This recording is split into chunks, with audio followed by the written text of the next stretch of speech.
गया। मैंने एक बार और ये मिमिक्री सुनी अनुराग जी, मैं फौरन दूसरे पैनलिस्ट पे स्विच और अब घिघियाने भी लगेगी कुछ दिन में। देखिए बात रखिए, आपको समझ आ घिघियाने गया। से कुछ मैं नहीं अपनी बात होगा। कह लूं? आनंद जी अरे शांत तो चुप रहिए, कराइए, शांत इनके रहिए, पास बात आने नहीं है दीजिए कुछ उनकी। तथ्य तो क्यों चिल्ला रहे हो? अरे भैया पढ़ लिख आपके के आए पास करो, तो डिबेट कुछो में आए नहीं हो, है बिना महाराज। पढ़े लिखे आ गए हो। अब मैं बात जनता करूं ने आपसे? आपकी बुद्धि भी यही हरण कर फर्क ली है। अब आप चिल्ला रहे हो, अब चिल्ला रहे हो। भाई देखो, पढ़ लिख के आते तो आप नाम बता देते, चिल्लाना नहीं नहीं, मुझे पड़ता। जैसे मालूम है, हम मुझे हाँ, मालूम है आप कितना क्या पढ़ नाम लिख है के बताइए? आते हैं। अच्छा ठीक है, मैं आप दोनों को मुझे फिर मालूम रोकना है। चाहूंगी। मैं फिर बताइए। लौटूंगी आपके पास, मैंने फिर से पूछा काउंटर क्या? आर्ग्यूमेंट का मैं मौका आपको मिलेगा। बता तब दूं, तक प्लीज अपने अपने वापस फैक्ट्स तो को उनके रिफ्रेश नाम कर बता लीजिए। दो। ये सब नाम मत करिए, बताइए, इससे नाम समय क्या है? खराब होता है बहस का। उनसे प्रदीप जी समाजवादी जवाब दीजिए। पार्टी कांग्रेस के क्या पार्टी पर रिश्ते हमेशा से हैं? आरोप लगा बात कि कहने मुख्तार दो, बता अंसारी दो को भैया। संरक्षण प्राप्त है और अरे भरसक नाम नहीं कोशिश पता ना, की बस गई, चुप बैठिए। उसके अब मुझे खर्चे भैया बता दो तमाम ना। तरीके का वीआईपी ट्रीटमेंट अरे उसको आप पंजाब की सुनिए जेल ना, में मैं मिला अपनी बात कह कि लूं। वो यूपी ना आने पाए, अब मैं और अपनी ये बात कह लूं। सरकार उसका क्रेडिट लेती है कि उसकी कोशिशें थी कि निश्चित मुख्तार तौर यूपी पर आया।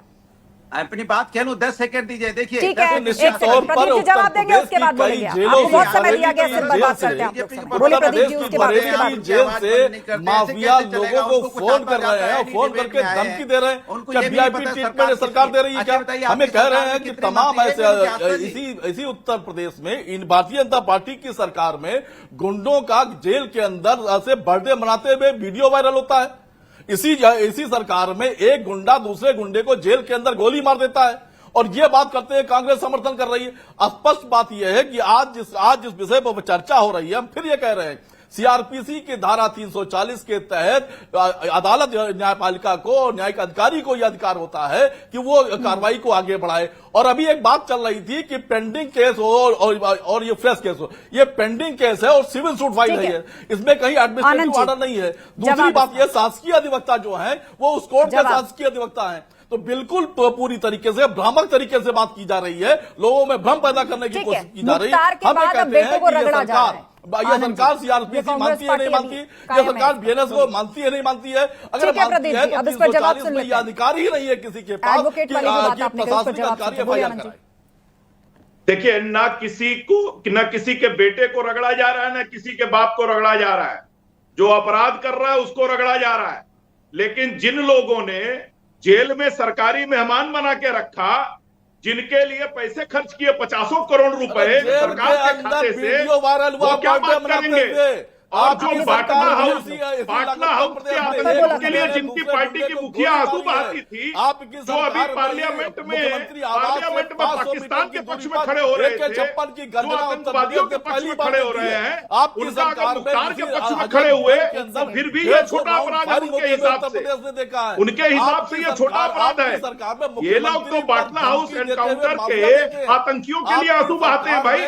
और हमने नहीं कहा, इन्हीं के पार्टी के नेता ने कहा, सोनिया जी रात भर रो रही थी, उनकी आंखें लाल हो गई थी, आंसू निकल रहे थे। ये पूछ लीजिए कि इन्हीं के पार्टी के नेता को बयान है कि हमारा है। और मुख्तार अंसारी को पंजाब की जेल में किसके शासनकाल में रखा गया था? मुख्तार अंसारी किसके शासनकाल में जेल से आता था तो मऊ में, कोतवाली में ताला लगवा देता था? ठीक है, पूछिए प्रदीप जी, आनंद जी, ठीक है, मीडियो पॉइंट, अनुराग जी बात पूरी कीजिए। अच्छा, ठीक प्रदीप, एक बात पूरी कीजिए। एक मिनट, मैंने सिर्फ एक ही सवाल पूछा था। देखिए, बीजेपी के प्रवक्ता को देखिए कैसे ज्ञान है। इतना ही बता दीजिए, आपके यहाँ कितने मंत्री हैं यूपी सरकार में? बीजेपी प्रवक्ता मत करिए, विषय पर बोलिए। मुख्तार अंसारी पर डिबेट चल रही है, उनके बेटों पर डिबेट चल रही है। बीच में टोकती हैं आप? मत टोकिए ना, आप बीजेपी के प्रवक्ता नहीं। आपको आप विषय इधर भटका रहे हैं। ये कोई जनरल नॉलेज का वो थोड़ी ना है रियलिटी शो जहां पर आप एक दूसरे का टेस्ट लेंगे।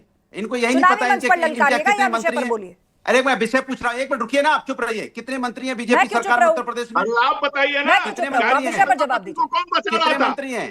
गायत्री प्रजापति को अपनी गाड़ी में बैठा कर मंत्री नहीं पता कितने उत्तर प्रदेश की सरकार में यहाँ प्रवक्ता बन के आए हैं? कितने मंत्री हैं?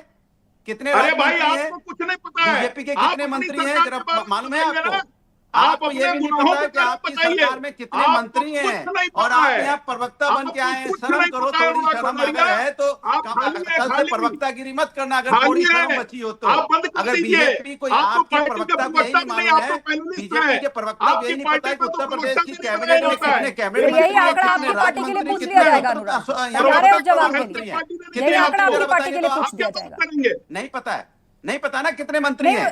मैं कह रही हूँ, ये आंकड़ा आपकी पार्टी के लिए पूछ दिया जाएगा, उस जवाब के लिए तैयार है। ये हालत है और मैं यहाँ आपका जवाब देने के लिए नहीं बैठा हूँ। पता कि उनके कितने मंत्री हैं सरकार में, कितने मुझे आप ये बताइए कि सपा कांग्रेस पर क्यों आरोप लगता है कि वो मुख्तार के सिंपैथाइजर रहे हैं, और अब उनको मुख्तार अंसारी के बेटे के राजनीतिक करियर या भविष्य की चिंता सता रही है?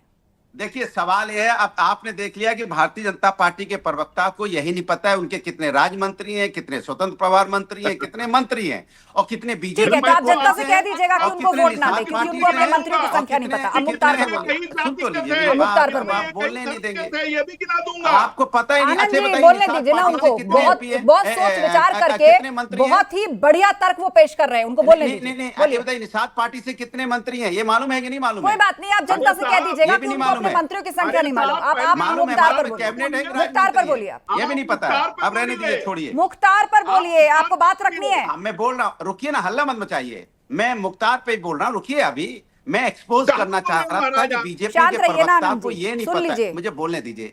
बीजेपी के प्रवक्ता को ये तक नहीं पता है कि उसके यहाँ पे सरकार में मंत्री कितने हैं, और ये बात करेंगे लॉ एंड ऑर्डर की, ये बात करेंगे कानून व्यवस्था की। चलिए, जब इस पर हम डिबेट करेंगे तो ये सारा पेज जो है ना, ये सारा पेज आप संभाल कर रख लीजिए। जब हम इस पर डिबेट करेंगे तो आप सारी बातें रखिएगा, लॉ एंड ऑर्डर और ये मंत्रियों की क्या। ठीक है, बहरहाल आप दोनों शांत रहिए, आपको मुख्तार पर नहीं बोलना। हमारे साथ जीएस चौहान जी है, पूर्व डीजीपी यूपी। जीएस चौहान जी, आप देख रहे हैं किसी कोई भी दबंग हो, बाहुबली हो, कहा जाता है कि बिना किसी राजनीतिक संरक्षण के वो नहीं बन सकता, और उसके बाद वो चुनावों में आ जाए, चुनाव लड़ ले, एक राजनीतिक चेहरा बन जाए, वो भी बगैर राजनीतिक संरक्षण नहीं हो सकता। अरे सुन तो नहीं, आस्था जी मेरी बात नहीं होने दे। मौजूदा सरकार इस बात का क्रेडिट लेती है कि इस तरह के लोगों को, उनके जुर्म के साम्राज्य को और उनके टेरर को खत्म किया गया है। आज उन्होंने जो जमीनें छीनी थी गरीबों से, उस पर सरकार गरीबों का मकान बनवा कर उनको दे रही है। मैं अपनी बात कर लूं आस्था जी, और पूर्व की सरकारों में इन लोगों पर ना तो एक्शन हुआ, बल्कि दिन ब दिन उनका टेरर बढ़ता चला गया। मैं बोलूं अपनी बात, आस्था जी मुझे बोलने का मौका नहीं दे रही हैं। ये अन्याय हो रहा है। यहाँ जो हमारे विद्वान पैनलिस्ट जो बैठे हुए हमारे विद्वान पैनलिस्ट, तो उन्होंने एक इश्यू बताया था, तो मैं आपको बताना चाहता हूँ कि एसपी महोबा मानीलाल पाटीदार थे, उनके खिलाफ मुकदमा कायम हुआ, वो भगौड़ा हुए तो उनको सस्पेंड किया गया, भारत सरकार को रिकमेंडेशन भेजा गया, उनको आईपीएस सेवा से डिसमिस किया गया। ऐसा मुझे नहीं लगता कि 75 साल के भारत के प्रशासनिक इतिहास में कभी इस तरह की कड़ी कार्रवाई की गई। तो आईपीएस अधिकारियों पे भी कड़ी कार्रवाई हुई है और माफिया पर भी कड़ी कार्रवाई हुई है। आप देखते हैं, मैं किसी का नाम नहीं लेना चाहता हूं, जितने माफिया गैंग्स थे उत्तर प्रदेश पुलिस ने एक एक करके सबको समाप्त किया और उनका आर्थिक साम्राज्य है उसको समाप्त किया। अगर कोई क्राइम न करे, जो आज का इश्यू था, अगर फर्जी एफिडेविट न बनाते तो वो क्यों मुकदमा कायम होता? भाई कोई भगोड़ा है व्यक्ति तो वो कैसे साइन कर सकता है एफिडेविट? एफिडेविट के लिए तो कोर्ट में प्रेजेंस चाहिए, या आपके पास जो जिसके पास आप जा रहे हो वहां चाहिए। कानून तो उन्होंने उससे बहुत सही कार्रवाई की है। फेक एफिडेविट है तो इसकी एफआईआर पुलिस कैसे कर सकती है?